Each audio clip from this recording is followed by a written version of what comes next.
தொகுதி மறுசீரமைப்பு குறித்து அண்ணாமலைக்கு புரிதல் இல்லை என்று விடுதலை சிறுத்தைகள் கட்சித் தலைவர் தொல் திருமாவளவன் கூறியுள்ளார்.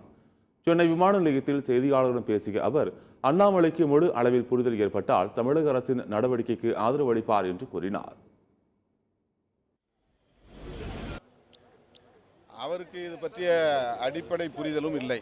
தொகுதி வரையறை பற்றி அவருக்கு ஏதேனும் புரிதல் இருந்தால் இந்த கருத்தை அவர் கட்டாயமாக வரவேற்பார். இதில் உள்ள பிரச்சனைகளை ஏற்றுக்கொள்வார். 50 ஆண்டுகளுக்கு பிறகு இப்போது மறுவரையறை செய்யக்கூடிய ஒரு சூழல் எழுந்துள்ளது. மக்கள் தொகை கணக்கெடுப்புக்கு பிறகுதான் அதை செய்ய முடியும். மக்கள் தொகை அடிப்படையிலே செய்தால் அதனால் தென்னிந்திய மாநிலங்கள் பாதிக்கப்படும் என்பதை அரசியல் வல்லுநர்கள் பலர், ஆய்வாளர்கள் தொடர்ந்து ஊடகங்களில் பேசி வருகிறார்கள், எழுதி வருகிறார்கள். இது திமுக மட்டும் பேசுகிற கருத்து அல்ல. அனைத்து தரப்பாரும் கட்சி சார்பற்ற முறையிலே பேசக்கூடிய கருத்து. அது அண்ணாமலைக்கு புரியவில்லை.